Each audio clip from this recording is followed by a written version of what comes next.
Today, I'm honored to have Brad Barth as my guest. Brad is a top asset protection attorney, as well as a very well-known Vistage speaker.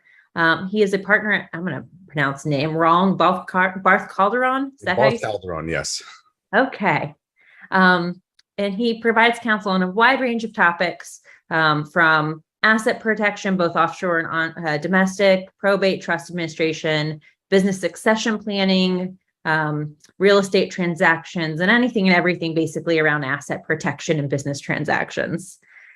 Today, though, Brad is going to focus and give you guys some tools and strategies on protecting both your personal and your business assets against unforeseen liability. Yes. Something in this world that is important for every single one of us. So Brad, welcome. I'm very excited to have you. Well, glad to be here. Thank you very much. For those who are joining us live today, please put your questions or your comments in chat. I will be monitoring them and try to take as many of your questions as possible and integrate them. And let's get going. Right. So Brad, just to throw you right under as let's go for it. Let's do it. Jump in. Tell us a little bit about asset protection and why it's just even important for something to be, for a business owner or leader to be paying attention to. Great. Well, thank you. Thank you. First of all, thank you very much for having me as your speaker. I appreciate the opportunity to speak to your audience. And it's a great question to lead off with. And when I give this talk to a Vistage community, I normally start off with this to kind of an awareness question is what you're asking. Is that most people, business owners, high net worth individuals, typically are familiar with working with a financial advisor in their overall financial affairs. And there are 5 key areas of a comprehensive financial plan. And you basically have your insurance planning, tax planning, investment planning, retirement planning, and estate planning. Those are your 5 key segments of a comprehensive financial plan. But when you look at any one of those sectors, you're looking at differentials that may impact maybe like 1, 2, 3, 4, 5, or 6%. Say, for example, you want your investment portfolio to go from 4% to 8%. Okay, or maybe you want to reduce your taxes by a couple of percentages, or maybe you want your retirement plan to do a little bit better. These are all pretty much single-digit differentials, and if you're lucky and fortunate enough, maybe it's a double-digit. And they're in the mid-teens.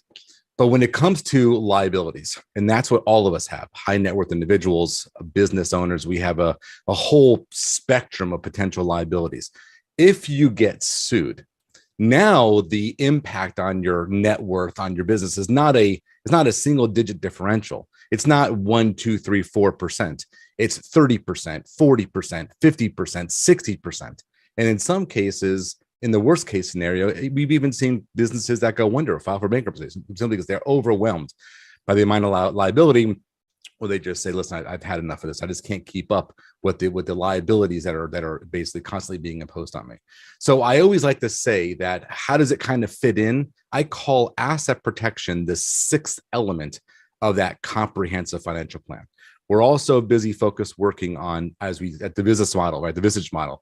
You're so involved in the business, you're not focusing on the business. And so we're all so busy working about our overall net worth. We need to basically take a look back and make sure that we're aware that we have these potential attacks on our net wealth. We need to give ourselves some financial self-defense. And that is really what any kind of asset protection planning or mitigation or risk mitigation is all about. And every single one of everybody of your audience is doing some form of it. You have insurance policies, commercial liability policies, umbrella policies, homeowner policies, rental property policies, or you formed your businesses in corporations, LLCs, maybe a series or multiple corporations or multiple LLCs. You've taken some steps to mitigate the liabilities and to separate assets from liabilities. So coming from an asset protection planner's point of view, we're looking to basically make that into a more comprehensive global plan that fits within the business model, your financial planning model, and ultimately your estate and succession model. To me, that's kind of what asset protection is all about. So the why at the end of the day is, it's great to do all the forward-looking things to try to gain points, but if we're not paying attention to the risks, we can Yep. lose it all anyway. we call it you get blindsided, right? We all it comes from the most unlikely of places. Things that our kids do, spouses do, employees do, product stream of commerce that we do. It could be something our dog does. I've been doing this, Aviva, for 20. I'm on my 25th year, 24th, 25th year practice, and I still am amazed at the creativity of the plaintiff's bar to come up with the ways to impose liability on our business owner client base. Well, so let's talk about it. People seem to take kind of haphazard steps, it seems like most often. So let's talk about some steps that my viewers can take after watching this today. Sure. You mentioned LLC, S Corp, and some of those. Can you tell us the difference between the two and what protections you get from each? Yeah, sure. Great. So basically, most people are familiar with LLCs or corporations, or at least they've heard the terms, but they may not know exactly what the pros and cons, what the strengths and what the weaknesses are of each. And I like to use the kind of like the broad statement. I steal this from my father. Is that there's a category called pets, but within pets there's cats and there's dogs, right? So you have two completely different creatures under one category of pets. So when it comes to like limited liability entities, that's kind of like this broad category. You have corporations, you have LLCs, you have limited partnerships, you have some forms of trusts. They're all very, very different. And so they all have their strengths and they all have their weaknesses. And when you're looking at entities, and this is kind of where I don't want to lose your audience too much, but when you're looking at an entity, you got to make sure that you understand, you need to always know where the potential plaintiff is, where's the potential creditor. Because when it comes to activities that happen inside the enterprise, and whatever that enterprise is, it could be an employee driving a car, it could be a hamburger that you're making, it could be an employee liability matter. Those are activities that occur as a result of the enterprise itself. So those are we call internal creditors. So maybe a tenant that slips inside the building that's held inside the LLC. That's coming up from the enterprise, and that's internal. But you also have to know that as an owner of these assets, there may be creditors or plaintiffs that are outside that. So you may own a rental property, but you could be driving your personal vehicle completely unrelated to the business. But now, since you own that rental business, your creditor may be able to attack that. So we call that external. So it's very important that we know if the creditor in question or the client's potential source of liability are they worried about internal activities, or are they also worried about external activities? And so the tools that we use vary. So, for example, in many, many states, and it's one of the benefits of being a Vistage speaker for so many years, is I do get to travel the country and at least look at the laws in those individual states. That a lot of the laws protect activities inside corporations or inside LLCs. So, from an internal point of view, there's not really much difference. But from an external point of view, can somebody grab the corporation? Can someone grab the LLC? Those things are very different. You're the owner, you have an accident, or maybe your spouse has an accident. Maybe one of your children has an accident. Maybe the dog bites someone and has an accident. Maybe you have a liability from source number A and they're coming after assets number B. The question is, can they grab those assets? Can they grab those assets? Asset protection. Now that's where corporations and LLCs are very, very different. Corporations, there's a high potential to grab those and take some control, whereas LLCs, that's not so much the case, depending upon where they're set up. There's just different types of remedies that are available to the different types of entities. And so you have to take a look at the potential source of liability, what percent ownership that you have, voting versus non-voting, what states these things are, or what these entities are organized in. Not all states are created equally. And so to answer the question, is that the tools that we use vary. So that's the LLCs, it's corporations, and also various forms of trusts. Some trusts have great protection in one direction, but very little protection in another direction. So it's so these are the tools, these are building blocks that we use. We kind of stack them together to build up an asset protection wall for our clients. So really, without having a more clear understanding, because every case is its own unique set of circumstances, assets, potential liabilities. I say know thy creditor and know what assets are really looking to protect. And it's from that we kind of formulate an asset protection plan. It's not, I say there's no one silver bullet, as we like to say, right? There's never silver bullets, not for anything. Yeah, that's right. Yeah.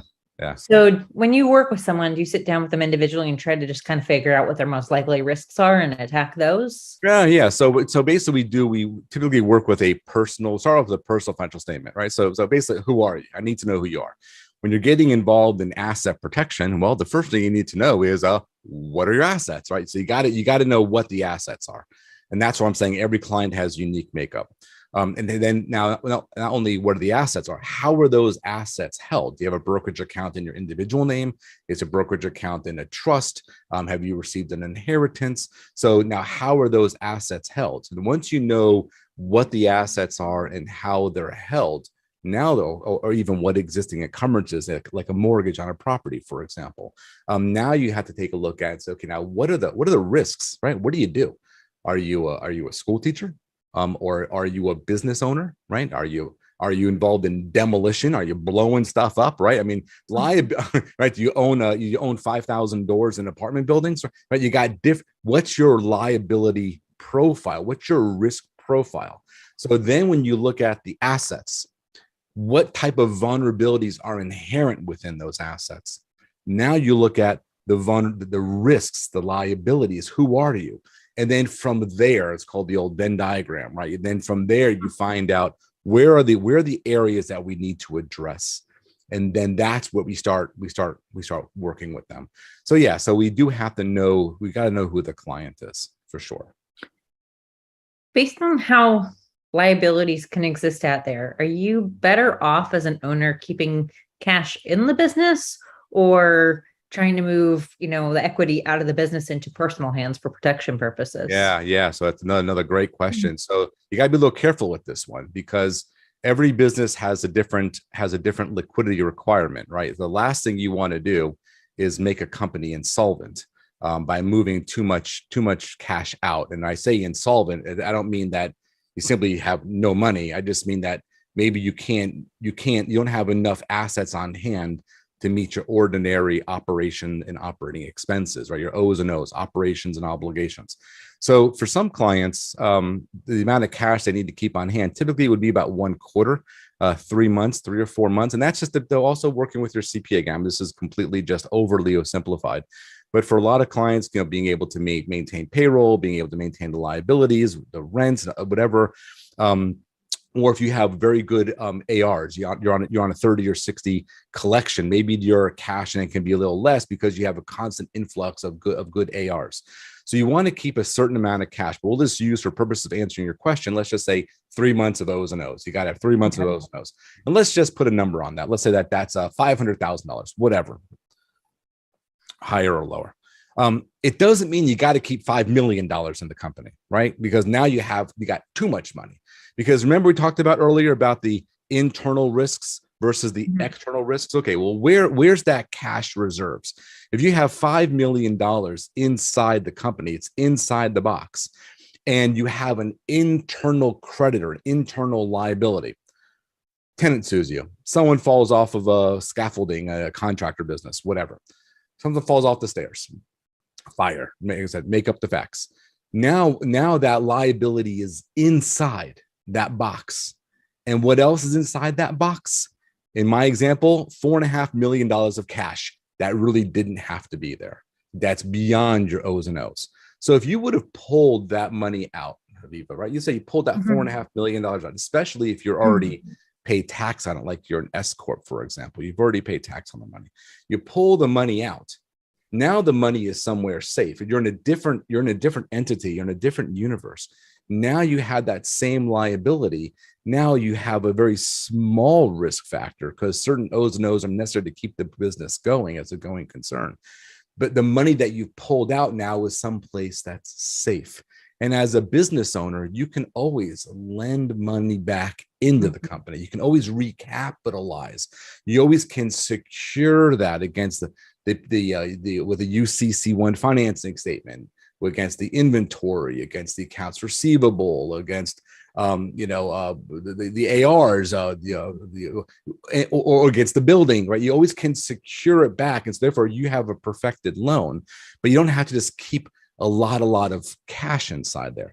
It's a sensitive question because you really got to work with your CFO or your CPA to find out what's that amount.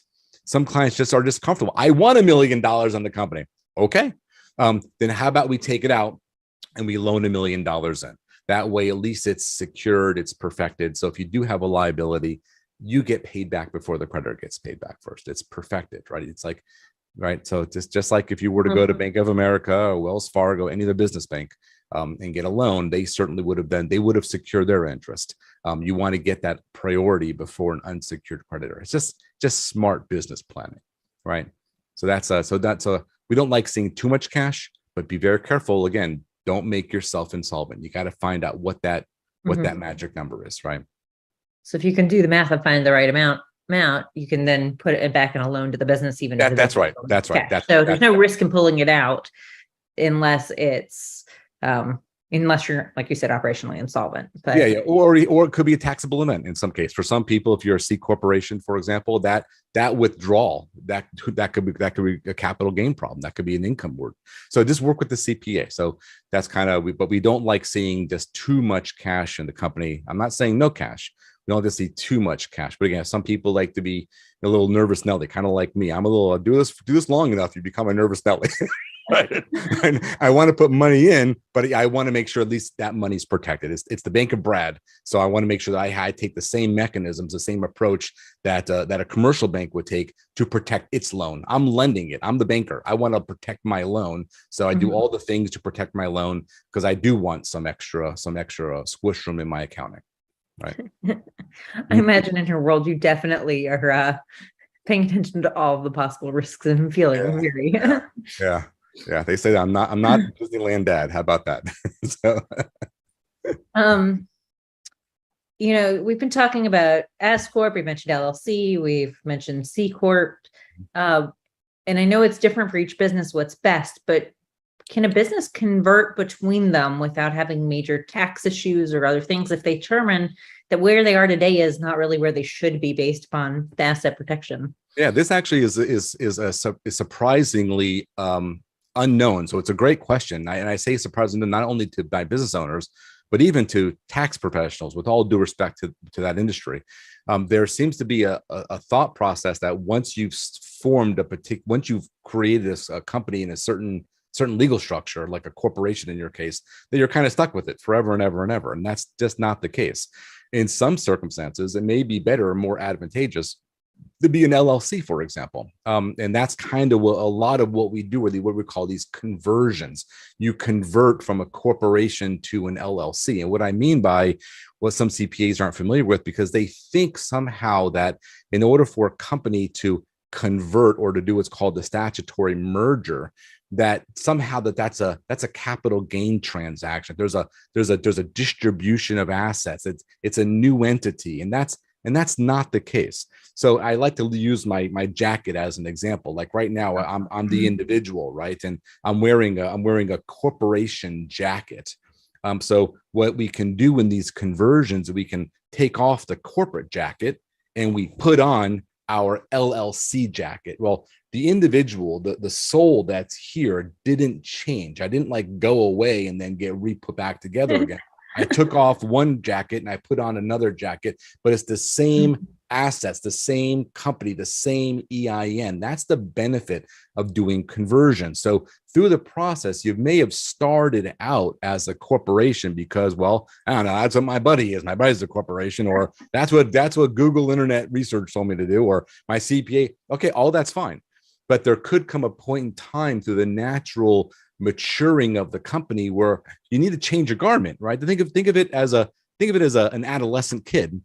And now that person becomes an adult. Your company started out one way, and as you're growing, your pants are a little too tight and your shirt's a little too tight in the shoulder. So you got to take something off and put something else on that's more appropriate for where you're holding in whatever your organization or industry is. And so sometimes you do have these conversions, and the IRS allows for this, and every state allows for it. It's just, you just got to kind of follow the rules, and it does not result in a capital distribution of assets. It does not result in a new EIN, but it may result in a new name. ABC Inc. will become ABC LLC, or ABC Corporation becomes ABC Company. And for some clients of mine, that alone is a problem, because the loss of goodwill, because that's just how they're known in the industry. So sometimes we cannot simply do a conversion. We find some other ways of doing it. Or there could be some limitation in your particular industry that won't allow you to be an LLC. Like there's certain industries in California, you cannot be an LLC. Why? Because the California Business and Professions Code said so. Okay, so there are some limitations that way. If you're public or planning on going public, you need to be a C corporation. Forget LLC; it's not on the availability list, right? So you got to understand who you're working with. Again, going back to know the client. But to answer your question, there's nothing wrong with taking off a corporate garment and putting on an LLC garment. And there may be a lot of advantages to doing so. So the good news is, if you find out you're in the wrong boat, you can convert. Yes. Might create some branding issues, but outside of that, Right. but let's say you can't convert for whatever reason, be it you're in California and you can't be an LLC, or you're about to go public. Then what other creative types of things can you look at to look at protections other than just converting? So what you're looking at from now, what we're talking about, just so you know, to kind of give you from where we're looking at, when we're talking about conversions, we're not so much focused again on the internal. Remember I said there's internal and then there's external grabs.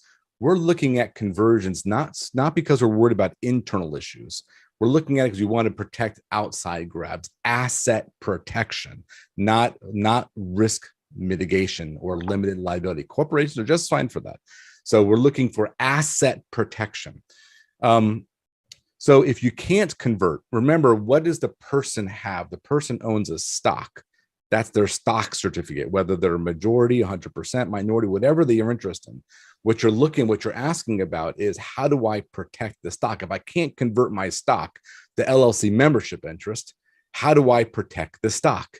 Well, there are other creative ways where you can put a force field around the stock. So yes, Aviva, you're still the shareholder of Aviva Co., but rather than you being the individual owner of Aviva Co., we now have some other box that's in, some other force field that we put around that.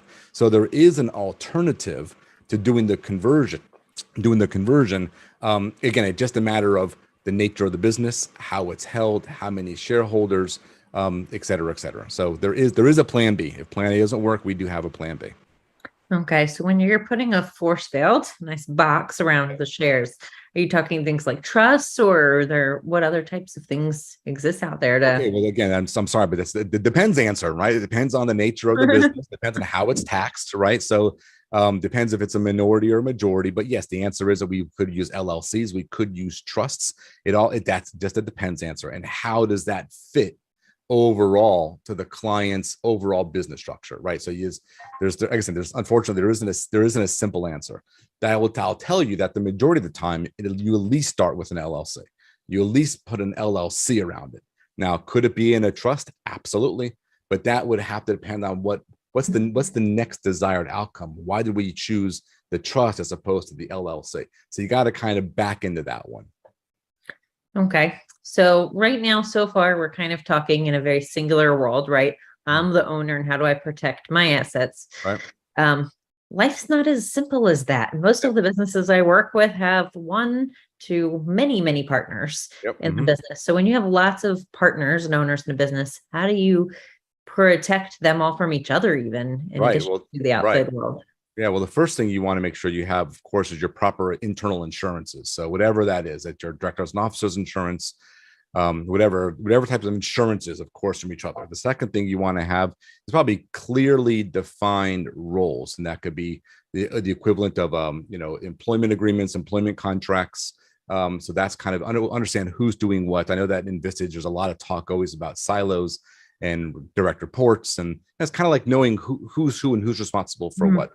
And then you also have buy-sell agreements or stock purchase agreements. That also helps to protect party A from party B internally, or party A from party B's spouse or kids, should there be something wrong crossing over to the succession area. So they would have rights of first refusal in there. They may have limitations. They may have buyout provisions, definitions of disability, definitions of moral turpitude offenses, all kinds of things that were kind of involuntary grabs by creditors, insolvency from bankruptcy. How do you protect A from B, business owner? And again, how do you protect A from B's spouse? On having spousal consents, on divorce issues. Somebody passes away, who can inherit the business? So those are all done at I call that estate planning for the business. And that's done pretty much at a buy-sell agreement level or stock purchase agreement level. But as I already mentioned, to protect A from B, there's a lot of stuff you can put inside those, a lot of triggers that you can put inside those agreements that can help protect A from B and vice versa. And then also getting back down to the shareholder, right? So I don't want your creditor to grab your shares, which starts interfering with my interest over here, right? Because now you have an adverse hostile owner. So those involuntary grabs by creditors can be a triggering event on buy sells, or using what we just talked about, LLCs, trusts, or converting from corporation to LLC. These are all things that we use to help protect A from B and B from A. Right. These are all the tools. So you're 100%. We're not talking one dimensional. Right. So it's also about structuring the buy-sell agreements then, so that they're set up for protecting the assets of everybody. Yeah. We get a double dip here, right? You get a twofer, right? Because you're used it primarily to have continuity of the business. Should there be a death or disability, that's kind of the main focus that most people have for I call it an involuntary exit, right? You didn't voluntarily exit, you involuntarily exit. And then you want to have an agreement around that. So we can use that and add in additional triggers and other provisions around those triggers to help protect that for the business owners. You bet. Now, you've mentioned succession a couple times, kids, other generations. I work with a lot of family businesses, so that's comes up a lot. How do you set things up in a way that it sets it up for succession and sets up and protects assets? Yeah. Okay. Again, great question. Now we're going back to some of your questions about how do you hold things. I said LLCs. I also said various forms of trusts, right? Because trusts are primarily our main tool for distribution of organized distribution of assets is done by trusts.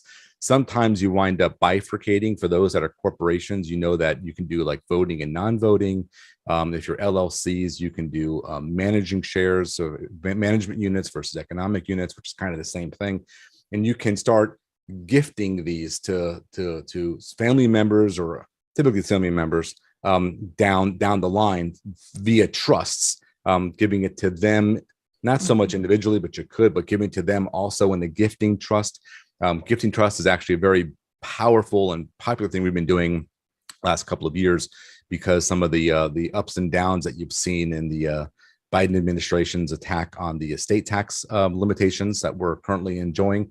So we're actually using a lot of advanced estate planning to do a lot of that business succession planning. And so mom and dad, as the business owners, may be okay with the kids being an owner, but they don't want them having any control. Right. So mom and dad want to stay control. So we actually may have to bifurcate the company. They just have the companies, like I said, you're kind of growing up right now. Now you went from adolescence to adult, and now you're kind of like in your midlife crisis here, right? So you're moving along, you're looking at your retirement. So now you're reorganizing the company. Maybe you took that common stock, and now you got to break it apart to voting or non-voting, or you're doing an LLC, management versus economics. And now you start gifting some of the non-controlling interest in various trusts for succession, or for gifting for estate tax minimization, but mom and dad are staying on as the sole controlling partner on that, right? So that's part of it. So And then also gives great asset protection, because if you're giving it by way of things that are called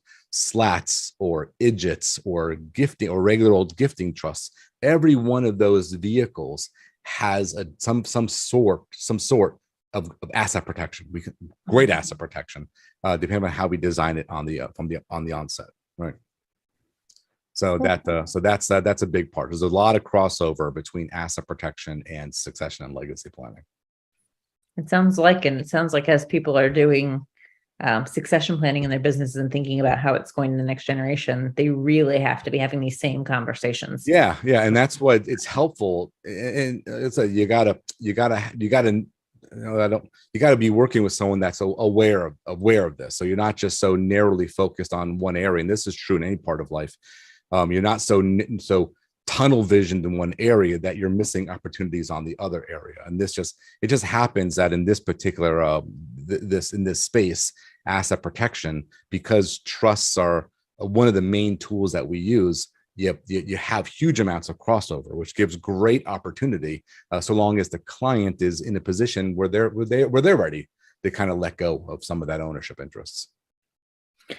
So I know several of my members or viewers are going to go, okay, I really need to be looking at this, and I probably need to find somebody good to talk through this with, as far as finding an attorney or the right parties. What advice would you give them for finding the right people? Yeah, so there's a lot of people that do what I do, and every state has their professional. And as I mentioned earlier, having been speaking for Vistage for 15 years, and one of the things I do when I go into a particular state or area, I start looking up some of the local newsletters from some of the local asset protection attorneys, and make sure I'm seeing what's the hot topic, what are some of the laws that are relative there. So I know, as a matter of fact, that every state probably has someone like myself that does this type of work. So this isn't a Barth unique thing that we do, but there are areas of people, the years of experience, professionalism, so what I would do is I would the old had your fingers do the walking, as I used to say with the yellow pages. Right?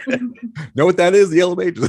Let your fingers do the walking. So nothing like picking up the phone and calling and interviewing people. And I get interviewed by potential clients all the time. I may be the first, the second, or the third person that a client speaks to, because just like anything else, you're engaging in a relationship with somebody, and you want to be comfortable working with them. If we all have the same types of tools, right? We all have the same tools. Now, if we know how to use our tools correctly, now the question is how well do you work with somebody? How do they work? What's their business model? What's their pricing structure? What's the time frame that's going to go along? Are they an individual? Are they part of a firm? So it's like, you have to look at the individual and the relationship that you're about to engage in. So I would just say that look people up. Find those that you may be of interest in, and then certainly interview at least one or two, maybe more if you like, and then ultimately you make your decision. Right? Is there a question or two that you would say should absolutely get asked if someone's being interviewed? Oh yeah, that's a great one. Unfortunately or fortunately, depending on how you look at it, it's both a burden and a blessing at the same time. Is that have you, as the planner, this is ever been called on your structure? Have you ever had to defend your structure? So, because we all familiar with Monday morning quarterbacking, right? Or you're sitting here musing about this and about that, but yet have you ever had to really go under deposition? Have you ever had to counsel your client through certain things? And how did that turn out? Was it a success? And how do you define what a success was? A success from my point of view may not necessarily be a success from the client's point of view, because they're still coming out of pocket with something, but they're coming out with a lot less, right? So I would think that not only do you want to ask somebody, is this an area that you specialize in, but have you had to deal with your own planning, right? Because thankfully, like I said, it's both a burden and a blessing. The burden is that you have to deal with it, right? You got to be, I say, you got to get chewed up a little bit. You got to earn your spurs. But the blessing behind that is you also know where opposing counsel What are the things that they're looking at? How do you address it? How far can you push before you start offending the court, in the court of equity and clean hands? So there's an art to what we do. And many times, even in my own office, there's a big difference between can you do something versus should you do something. And there's a huge gap between the knowledge base between can you do it? Sure. Now the question is, should you do it? Mm-hmm. Right. And that's huge, right? That's called a lot of gray hair to learn those lessons and to be and I kind of, because not everything has to be a 0 to 100, maybe a 0 to 60, maybe just fine, right? In some circumstances, but you got to know that. So I have a law background, believe it or not, but I don't practice. Lucky you. Lucky you. I say I'm a recovered attorney. An easier way to make a living, as we say. But so I know, at least, and I think many people probably know, that state law is very different. You can only practice and do things in certain states and not other states, right? Yep. And it's different from state to state. Yep. So I guess one of my questions is, do you have to have yourself set up in the states you're in, or can you set up in different states? Can you have, if one's more protective than yours? How does that work? Right. So you can certainly form companies or trusts in any state that you want. That's one of the beautiful things about being a country of 50 states, right? And we're a union that kind of pulls it all together under the full faith and credit clause. So I can just as easily form an entity in Nevada as easily as I can form one in Delaware, as I can form one in California. Forming a company itself is not the unauthorized practice of law. Now, going to court to defend that, sure. Estate planning and forming trusts in certain areas, yes, that may be the case also. But just because you don't have to be a resident of Nevada to take advantage of Nevada law. You can form trusts in Nevada. You have to have maybe a Nevada-based trustee, or maybe you have to have an agent of service of process in those particular states to represent you there. But you yourself don't have to be a resident or a domiciliary of those particular jurisdictions in order to take advantage of those laws. You can choose which venue you want to govern your enterprise. But regardless, if wherever you are doing business, like my clients have a very large California base, doesn't mean that we have to form California companies. We can form a Nevada company authorized in California because business is in California. We can form a Delaware company authorized in California.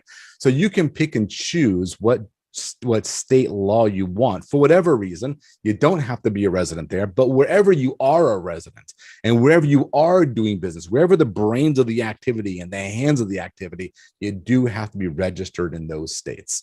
But doesn't mean that you have to, like I said, live there. You can certainly take advantage of, and it's one of the beautiful things about our country is that we have so many different options, and not all states are created equally. So I'm sure your listening audience has come across a lot of like South Dakota stuff, and when you hear Wyoming and you hear Nevada and you hear Delaware and you hear Florida, there are reasons why these are hubs of businesses or hubs of asset protection tools.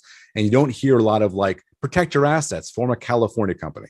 Right. It's good. It doesn't, with all due respect to California, right? There's certain things that you want to take a look at.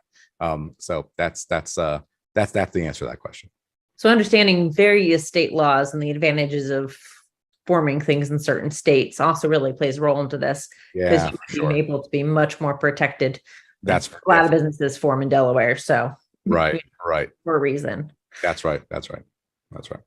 Okay, that's helpful. What is something I haven't asked you yet that you typically get asked that I should be asking? For business owners, one of the big things, and it's a hot topic, and I think if we end without at least addressing this, I think we may have failed. I think one of the big things that most people need to be aware of, again, because we're looking at both asset protection, business succession, estate taxes, and we think about asset protection, we're always worried about creditors' claims, and that's a lot of what we do worry about.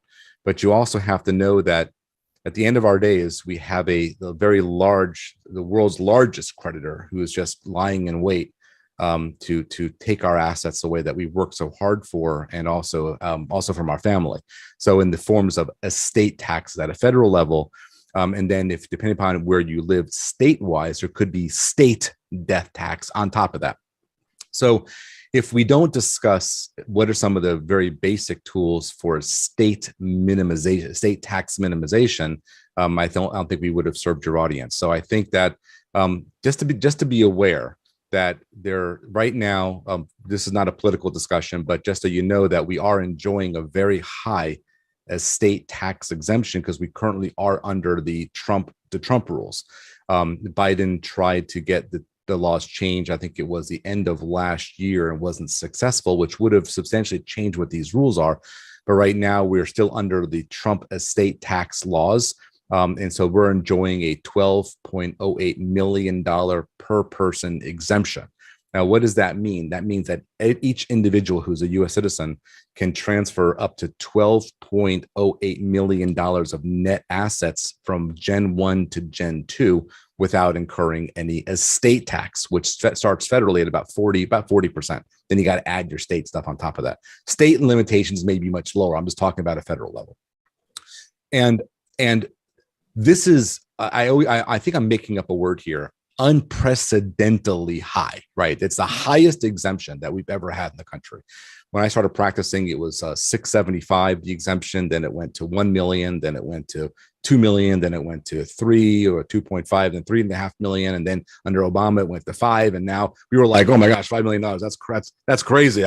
Then Donald Trump came in and just doubled it and made 10, and which now with inflation, we're at 12.08. So it's an unbelievable opportunity for succession from Gen 1 to Gen 2. And if you're married, Aviva, you get to double that up. So it could be a potential of $24 million from Gen 1 to Gen 2 before the government comes in and starts grabbing those assets away.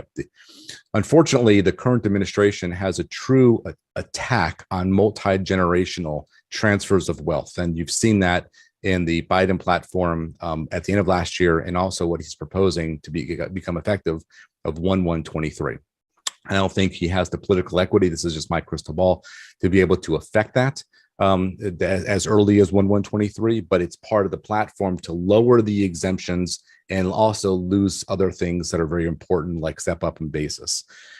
So if you don't consider now, because we do have one line in the sand, which is January 1st, 2026, which is what under the Trump law is, right? It's going to be, he wasn't able to get the estate tax repealed or make it permanent, but as of 1/1/26, it goes back to the Obama number, which would be basically from $12 million exemption per person to roughly about $6 million per person indexed. So basically you're getting a 50% haircut. So if you don't take advantage now of using tools to move assets under this 12 or $24 million opportunity space to get the estate frozen, we call it estate freeze techniques, and to allow future growth to grow out of your estate, not only for your taxes, but also for your kids' taxes and your grandkids' taxes. You can basically create these dynastic asset protection trusts, these estate tax minimization trusts, which is unbelievable opportunity. And if you don't take advantage of it now, it's a major loss. And there's multiple ways of accomplishing it. But I think that's probably the one thing that we haven't talked on that I think that most of my clients and business owners need to be aware of. Start seriously considering, especially where we're holding in the year, basically going at end of August 22, seriously consider between now and year end, start focusing on doing some estate tax minimization tools before that opportunity goes away. Right. Okay. So take advantage and start doing some of the succession planning for estate tax purposes. Estate tax purposes. Yes. Even if we're not talking about necessarily anything creative or fancy schmancy, as far as I want to give this to my kids. No. I'm just something as simple as just finding ways to reduce your estate taxes, because that runway is running out. I find it interesting. Somehow I avoided the topic, which not that I'm, afraid to talk about it, but I see business owners definitely afraid to talk about estate planning, right? Death, what happens afterwards. It's like avoided like the plague. They'll deal with the stuff for now, but when it comes to the long term. And Yep. what tips or advice do you have to say for someone like me who works with them to help them realize they need to start having these discussions now? Yeah. Yeah. My cheeky comment is none of us got out of here alive. So what are you waiting for? Right. So that's one thing. But in reality, I look at it like,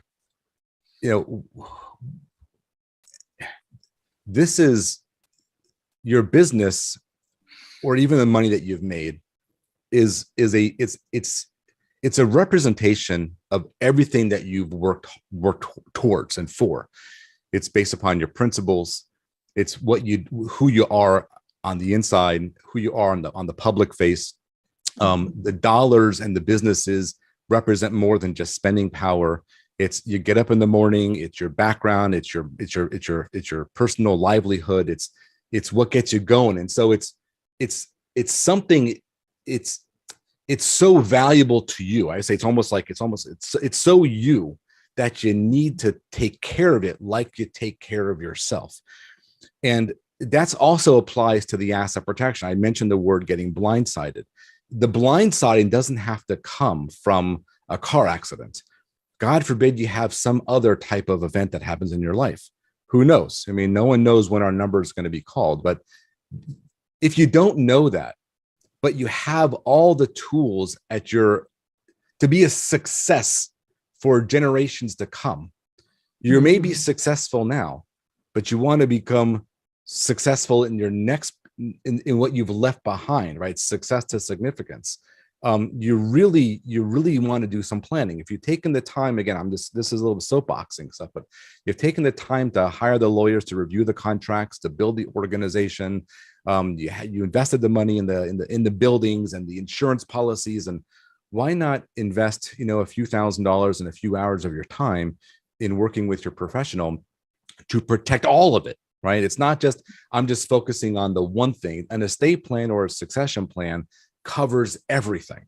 And if the business model or the money doesn't motivate you, then what about your kids and your family, right? The legacy. Or if you don't even have that, what type of charity or you can make a difference in the community? And all that comes through succession planning. So I don't know why it would be something that a business owner doesn't want to discuss, but I do agree with you. It's one of the things that always shocks me more than anything else as I give talks over the years, is how few of my business owners actually thought about this. But I definitely don't. Yeah, and it's shocking. Or they've done it, but I've done it. Oh, but it's 10 years old already. It's 15 years old already, and not. Sometimes the old plan is actually worse than not having a plan, right? Because if you don't have a plan, at least it goes down to your heirs by representation. Whereas with your old plan, it could be all over the place. So you didn't address for kids and spouses or former spouses. It can be a real train wreck. But ultimately, if we spend so much time again in the business, and one of the beautiful things about Vistage is from the chair's point of view on the accountability also, especially when they get done hearing me on an estate planning talk, is that people always say, I need to get my estate plan, and their eyes become wide open as to opportunities that are available. And then the chairs hold them accountable to make sure that they get that done, right? So it's something that everyone needs to do. And I don't have a better answer for you than that. It's just that it's just that I know we're all busy, but you gotta find the time for it, because there does come a point where it's too late. Yeah. Hard to do very last minute on that one, especially if something happens. And business owners are complicated, right? It's just the nature of who we are. We have a lot of assets. We have succession issues. Leadership problems, key person people. We don't have our spouses may or may not know what to do. Our kids may want or may not want to be in business. Maybe we have some that are and some that aren't. It's complicated. You need to give it some respect, and you got to work it out, right? Otherwise it fails. It fails. The business will be gone. I mean, I'm sure everyone listening here can think of an example in their own mind of a friend or a colleague or a war story where the business, as a result of a transition, just went from hero to zero, right? It was a lack of planning. Okay, plan it out. That's a really good piece of advice. I think it really applies, because that's the thing that a lot of business owners, they don't take time for this because they are so focused on the day-to-day, right? And the numbers in the business, they forget that this is a big risk Yeah. to the business. Right. Our time's almost up. So I want to ask you something that I ask everybody who comes on my show. Sure. As we sit here and we talk about life and death and all of that. My show is beyond the comfort zone. And so I'm curious, what is something that you would like to try in business or in life that's outside your comfort zone that you haven't yet? Oh my goodness. I should have given me this in advance. Give us time to think about it. Actually, the one thing that came to mind as you were saying that, and I will never do it, skydiving. Don't ask me why. My friend did it, and I said to him, I said, why did you jump out of a perfectly fine airplane? Because it's a lot of fun, to be honest. I love Tom Cruise Mission Impossible movies, and every time Tom jumps out of an airplane, that looks so awesome. But I will never do that. And so there you go. There's the comfort zone. That's something that I would like to do, but I would never do it. I don't know Next time you go to Florida to visit your kid, Yeah. you can stop in Atlanta and I'll take you skydiving. Yeah. It's even that paragliding, anything where my feet are off the ground. Well, thank you, Brad.